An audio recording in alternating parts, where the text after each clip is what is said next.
Šodien tiekamies mājokļa ceļvadī. Es esmu Diana, un ar mani šodien ir Oberhaus valdes priekšsēdētājs Mārcis Ornicēns. Sveiki. Tev ir vairāk kā 15 gadu pieredze kā vērtēšanas speciālistam. Kā tu nokļuvi līdz šai profesijai? Diezgan netīšām. Tēvs man ieteica. Viņam bija viena paziņa, certificēta vērtētāja, un viņš teica, ka tā ir interesanta profesija, un es tā kā tāds jaunietis, kas īsti dzīvē vēl nebija sapratis, ko viņš grib, devos un pamēģināju. Man iepatikās. Kas tu biji pirms vērtēšanas, kāda bija tava nodarbošanās? Man pamata izglītība ir būvniecība saistīta. Es esmu būvdarba vadītājs, un no tās būvdarba vadītāja pozīcijas tad es arī pārslēdzos uz vērtēšanu. Kādai ir jābūt izglītībai, kāda ir nepieciešamā izglītība, lai kļūtu par vērtētāju? Par vērtētāju tātad ir ekonomika, jeb ar būvniecību saistītā izglītība. Tad, principā, jebkurš, kuram ir ekonomista izglītība vai būvniecība, tad viņš dodās, kur viņš tālāk dodās, piesakās darba intervijās, vai viņam ir tomēr vēl kaut kas jāapgūst? Sākumā viņš pirmkārt ir jābūt augstākai izglītībai, un tad, ja viņam ir augstākā izglītība un vēlme strādāt šajā jomā, tad viņš dodās uz kādu no nekustām īpašuma kompānijām un mēģina uzsākt darbu. Un tad tur ir diezgan garš process, kamēr nonāk līdz tam certifikātam. Varbūt tu vari pastāstīt, ar ko sāk. Viņš varbūt sāk asistents jau esošajiem vērtētājiem?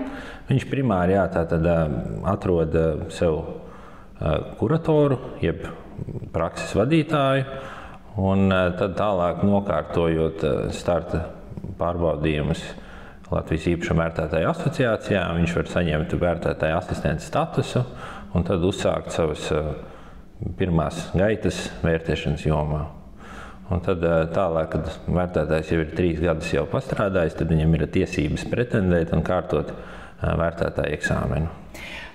Šo te certifikācijas eksāmenu tur var ar to pieredzi, kas ir apgūta šeit, ar loģisko domāšanu nokārtot šo eksāmenu, vai tomēr ir jāmācās un konkrēti jāgatavojas šim eksāmenam? Ja iet uz to eksāmenu un kabatā ir telefons ar ChatGPT, tad var mēģināt nokārtot, bet ņemot vērā, ka visi papildu ierīces nav izmantojamas, tad bez mācīšanās, grāmatām, loģiskās izpratnes un pieredzes, tad tas rezultāts nebūs. Tad, principā, tomēr nestoties uz to, ka tev ir pieredze ar reāliem objektiem, tev tomēr būs arī jāsagatavojās. Ir jābūt arī teorētiskai bāzei un ar praksi vienipamās. Tāpat kā autovadītājiem vajag gan prast braukt, gan zināt zīmes. Ja. Vai ir kāda instance, kas uzrauga vērtētāju darbu? Jā, galvenā instance tiešā, kas mūs pārauga, tā ir īpašuma vērtētāju asociācija. Varbūt tu vari ieskicēt, kādas ir tās galvenās vietnes, kuras izmanto vērtētājs, bez kura nebūtu iespējams tikt pie paša vērtējuma? Tad vērtēšanas procesā mēs izmantojam ļoti daudz ko, bet tās pamatlietas ir Google.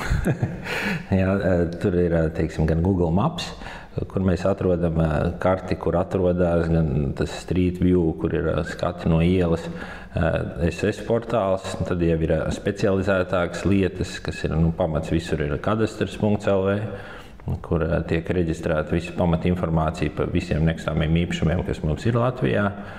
Un tad tālāk jau arī tādas specifiskākas vietnes, kas saistītas ar teritoriāliem plānojumiem, ar plūdu riskiem un dažādām citām vietnēm.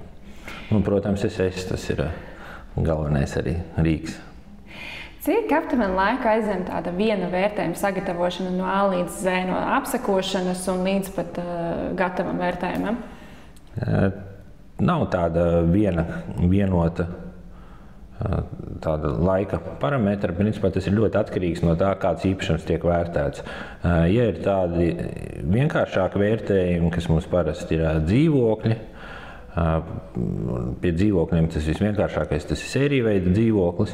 Tad tādu vērtējumu sagatavošana, ieskaitot visu vērtētāju aizbraukšanu līdz objektam, pārsvarā ir dienas laikā realizējami. Bet ir arī specifiskāki objekti, kur vērtējumu sagatavošanā var pat aizņemt mēnesi. Mums praksē ir precedents ar 9 mēnešiem. Iespaidīgi. Iespaidīgs objekts ir bijis.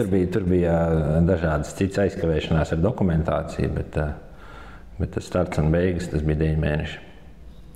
Citur dzimst bērns, citur vērtējums. Ļoti iespaidīgs laika periods.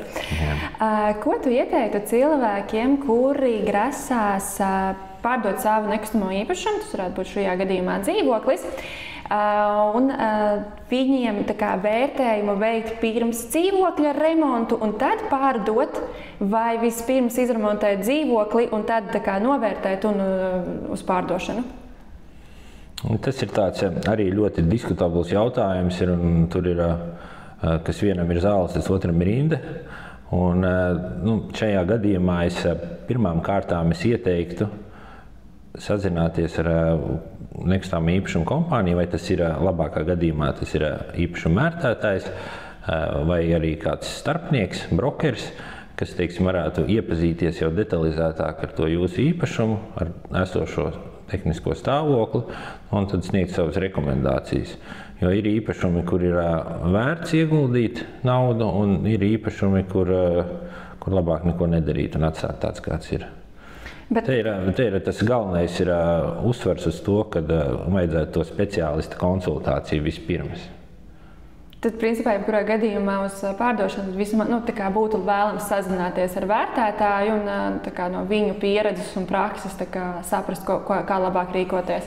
Jā, no savas pieredzes ieteiktu visiem tiem, kas vēlās īpašumu pārdot, primāri varbūt tomēr pasūtīt vērtējumu. Jo vērtētājs arī tajā vērtēšanas procesā viņš ne tikai veiks objekta apskati, tīri no tehniskās puses, bet arī izpētīs visu ar īpašumu saistīto dokumentāciju. Un iespējams, ka ir kaut kādas lietas, vai tās ir patvaļīgas būvniecības, jeb kādi citi apgrūtinājumi, kas īpašniekam varbūt pirmajā brīdī neliekās nekas bīstams, bet tālāk var ļoti būtiski kavēt vai pat padarīt neiespējamu darījumu. Ko tu kā vērtētājs ieteiktu, kas būtu jāuzlabo dzīvoklī, lai tas palielinātu dzīvokļu vērtību? Pirmām kārtām jau vajadzētu to dzīvokli maksimāli atbrīvot no mantām, lai tā telpa būtu plašāka. Iespējams, ka noņemt kaut kādas bojātās tapetes, lustras vai aizskars un tādas maziņas lietiņas. Un tad tālāk vai darīt kaut ko būtiskāku, tad tur es ieteiktu pirmkārt sazināties ar brokeri vai vērtētāju, kurš vienkārši izvērtētu, vai tajā vietā ir vērts kaut ko ieguldīt, ja nav. Es esmu dzirdējusi tādu terminu kā nākotnes vērtība. Vai tu varētu pastāstīt, ko tas nozīmē un kas tas tāds ir? Jā, tas ir interesants termins. Mums arī bija viena sieviete, kas zvanīja uz biroju un teica, ka viņai vērtētājs no citas kompānijas esot teicis, ka viņai nesot nākotne. Mēs viņu nomierinājām, ka tomēr ir. Bet kas ir nākotnes vērtējums, tas pēc būtības ir tas pats īpašuma tirgus vērtības novērtējums, bet pieņemot, ka īpašumā ir veikti kādi konkrēti ieguldījumi. Un, piemērs varētu būt neizremontēts sliktā stāvoklī esošs dzīvoklis, un tad šim dzīvoklim, lai jūs veiktu to saņemtu naudu remonta darbiem, tad būtu jāveic tas nākotnes vērtējums. Un tas nākotnes vērtējums tā ir tā tirgus vērtība, pieņemot, ka jūs to dzīvokli esat jau izremontējis. Lai noteiktu dzīvokļu nākotnes vērtību pēc remonta, kādi dokumenti būtu nepieciešams sagatavot? Tad pirmām kārtām tad ir jāsāk ar tāmi, ir jāsaprot, kādi darbi un kāds apjoms ir paredzēts veikt.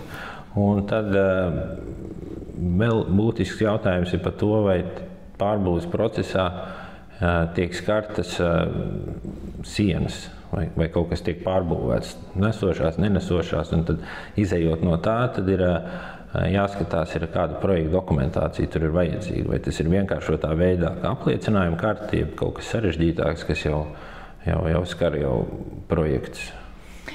Cik lielas dzīvokļa izmaiņas skaitās kā nelegālā būvniecība? Nelegālā būvniecība faktiski ir gandrīz jebkas, kur mēs skaram sienas, vai tās ir nesošās vai nenesošās, un pat izorbjot caurumu sienā, ja tas ir lielāks, ja nemaldos par 30 mm, tad tā jau ir klasificējama kā patvaļīga būvniecība. Diezgan minimālas. Visu, ja mēs gribam kaut ko būvēt, pārbūvēt, tad mums ir faktiski jākonsultējās ar kādu no būvniecības speciālistiem. Un kādi būtu tie nākamie soļi, lai šo te nelegālo būvniecību padarītu par legālu būvniecību? Ja jau ir izdarīts, bet tu saproti, ka vajag sakārtot tā, lai arī dokumenti būtu, kur būtu jāķerās klāt. Tas tāpat kā cilvēkam, ja viņam kaut kas sāp, tad primāri viņš iet pie ārsta, un tas nosaka, kas tālāk ir darāms. Un tāpat arī šajā gadījumā tad vajadzētu vērsties vai nu pie arhitekta, jeb kāda no būvspeciālista, kurš sākumā identificētu, kāds ir tas pārbūvju raksturs.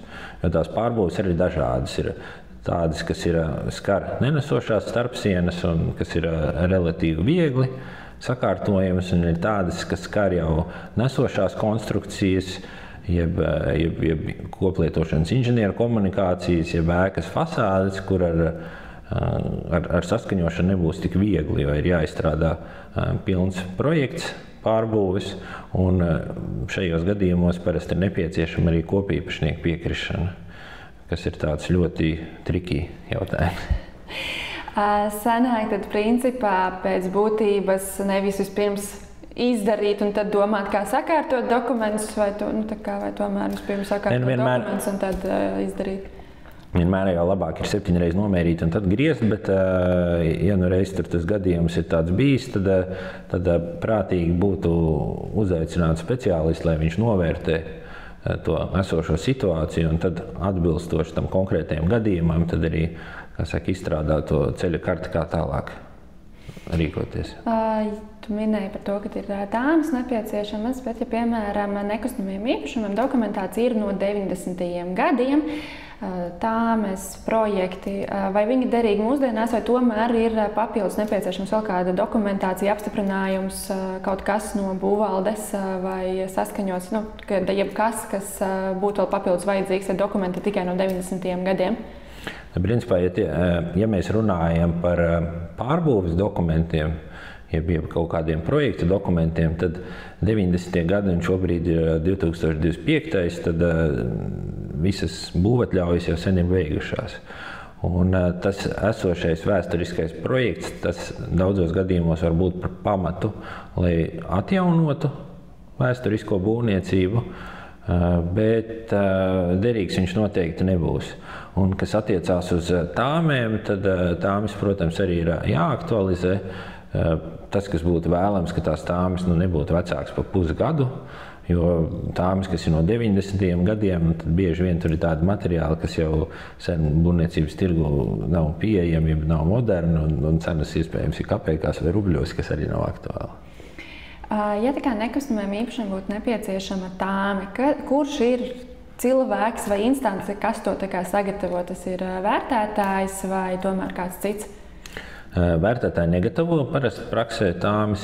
Tāmes parasti sagatavo vai nu certificēts tāmētājs, jeb atsevišķos gadījumos tāmes sagatavošanā var pieaicināt kādu no būvniekiem, kas veiks šos darbus, kā arī ir pietiekošas zināšanas pašam pasūtītājam, tad teorētiski arī viņš pats to tāmi var veikt.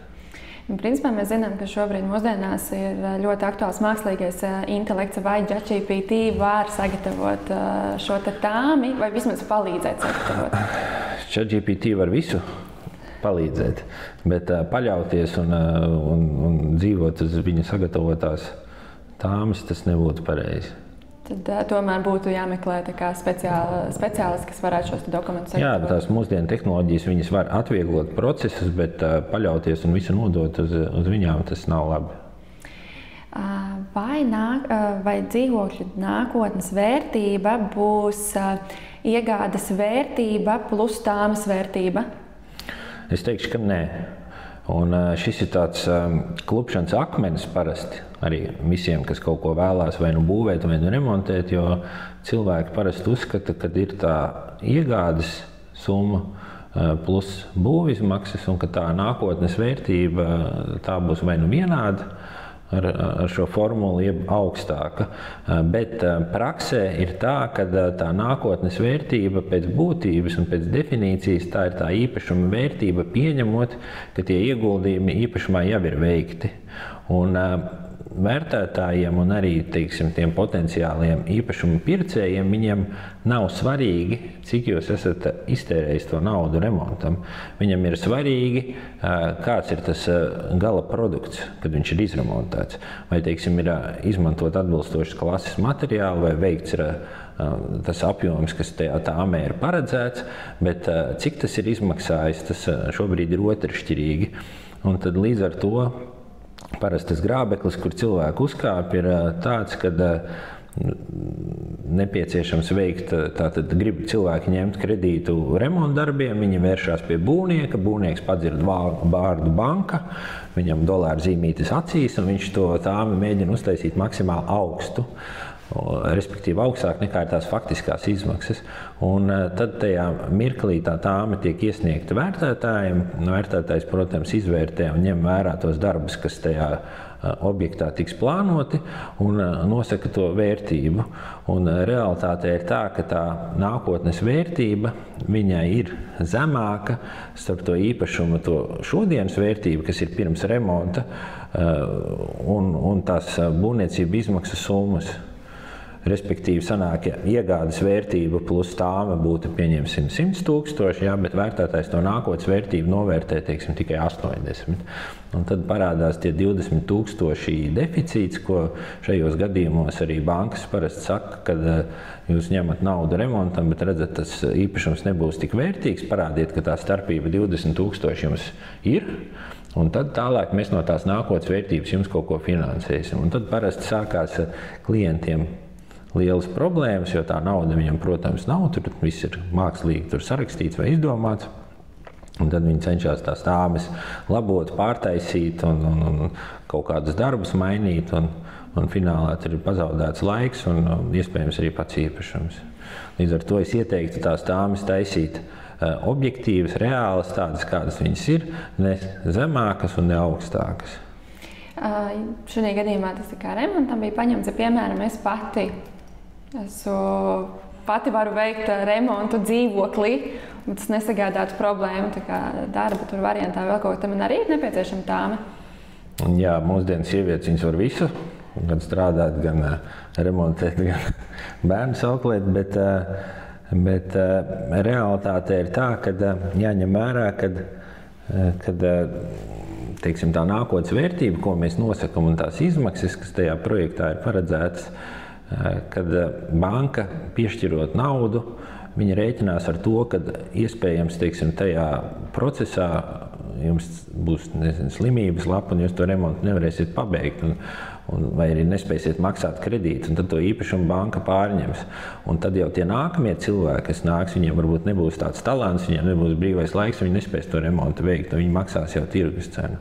Līdz ar to tā tāma ir nepieciešama jebkurā gadījumā.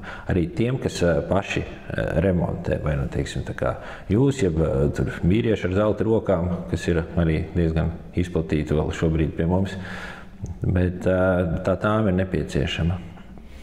Pēc tavas pieredzes, kurš ir tas brīdis, kad tiek meklēts vērtētājs? Kurā mirklī kad cilvēki saprot, ka viņa īpašumam ir nepieciešams šis vērtējums? Ir divi veidi cilvēki. Ir šobrīd, kas ir pozitīvā tendence, kad cilvēki paliek gudrāki un jau ir diezgan daudz gadījumu, kad cilvēki jau tajā sākuma etapā vēršās pie vērtētāja, kas ir pareizi.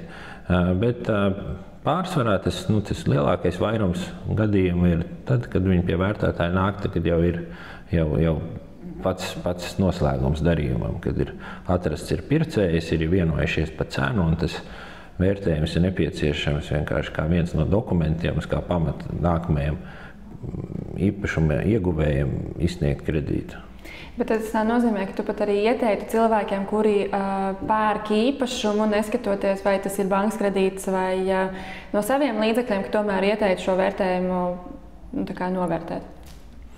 Jā, tas būtu pareizi, jo ir arī virkne kļūda, kas tiek pierautas arī to īpašumu tirgojot. Jo jāsaprot, ka tā pārdošanas cena parasti vien sāk veidoties tajā momentā, kad cilvēks ir pirmkārt nonācis pie tās vēlmes, ka viņam tas īpašums ir jāpārdod domas.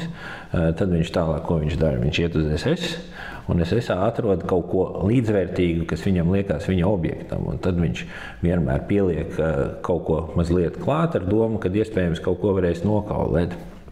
Un tāpat arī dara tur kaimiņš un pēc tam nākamais kaimiņš. Un, ja tu esi tajā ķēdītē kāds 5., 6. vai tālāk, tad bieži vien tā jūsu nosacīta, teiksim, tā izvēlētā cena, viņa ir stipri virs tās reālās tirgus vērtības. Un tad tie cilvēki to īpašumu mēģina tirgot, zvani, interese par īpašumu nav, viņi mēģina cenas nolaist, un beigās tas process ievelkās uz pusgadu vai gadu, nesekmīgs, un rezultātā tas īpašums tiek pārdots par zemāku cenu, nekā viņš būtu pārdots, ja būtu jau sākotnēji noteikts tas pareizais slieksnis. Un tad, principā, mēs varam uztvert par to, ka vajag meklēt tomēr vērtētāju, lai saprastu šo īpašuma reālo cenu, nevis aptuveno cenu. Jā, vajag, jo bieži vien ir arī tā, ka jāsaprot, kad īpašumu pirmajā reizē, kad viņš tiek eksponēts SS-ā, tad ir SS pārsvarā apmeklē tie cilvēki, kas jau ir nobrieduši kaut ko iegādāties. Un tie nopietnie pircēji, viņi nepārtraukti monitorē šo portālu. Un viņi jau ļoti labi zina, kas tirgū tiek piedāvāts un par kādām cenām. Un viņi ierauga kaut ko jaunu, tas ir interesanti, mēs to apskatīsimies. Pēc tam viņi redz, ka tas īpašums jau stāv kaut kādu laiku, tad tiek nolaista cena, tad vēl kaut kur. Un tad tajā momentā, kad tā cena iespējams jau ir nolaista tik, cik viņai ir jāmaksā, vai pat jau lētāk, tas īpašums tirgo jau bijis jau ir lielu laiku, un tie visi potenciālie pircēji, viņi domā, ka kaut kas nav kārtībā. Tur kaut kas nav labi, kaut kādi zemūdens akmeņi, un tad viņi no tā īpašam distancējās. Tās ir tās kļūdas, no kā var izvairīties. Principā uzreiz jau piedāvāt par reālo cenu, tā kā tas būtu labāks risinājums. Pareizi būtu pasūtīt tātad vērtējumu, tad tas būtu vienkārši tam potenciālam pircējiem kā tāds atskaites punkts, un tad viņš tālāk varētu izlemt, vai tas ir tas, ko viņš sagaida, vai viņš grib pielikt kaut ko mazlietiņa vairāk. Ja?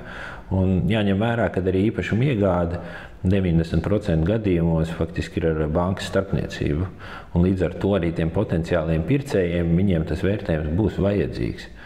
Un mēs jau varam prasīt to ciparu daudz augstāku, bet ja tas reālais pircējs nāk un pasūta vērtējumu, un viņam ir tas iekrājums, viņa līdzmaksājums ir tieši tik daudz, lai to īpašumu nopirkt, viņam nebūs tā starpība, ko jūs esat uzlicis pa virsmu.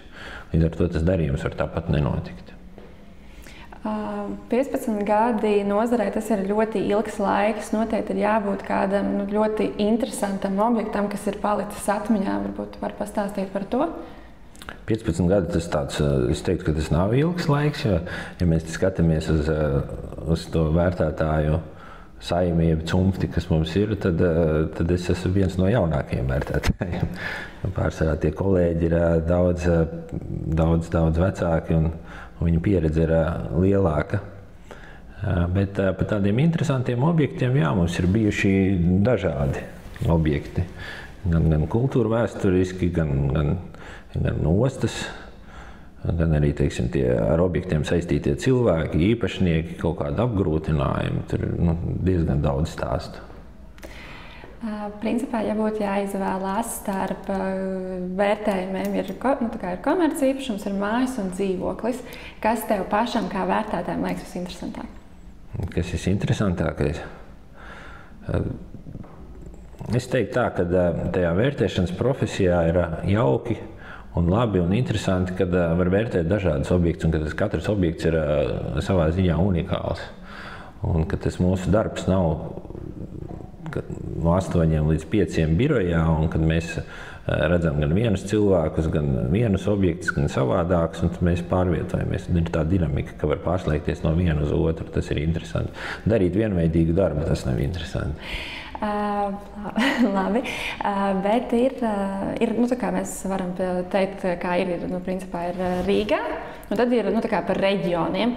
Ja tev būtu jāizvēlās, kur tu pats vislabāk vērtētos tieši veiktu vērtējumus Rīgā vai pie Rīgas, vai tomēr braukt uz kaut kādiem reģioniem? Jo reģionos varētu būt kaut kas interesantāks, kaut kāda pērle. Visur ir sava specifika, un principā tie reģioni parasti jau tie cilvēki ir tādi atvērtāki un pozitīvāki, un viņi gan ar zupu pacienās, gan jaunībā, gan meitas piedāvāja precināt. Lūk, šis jau ir interesants stāsts.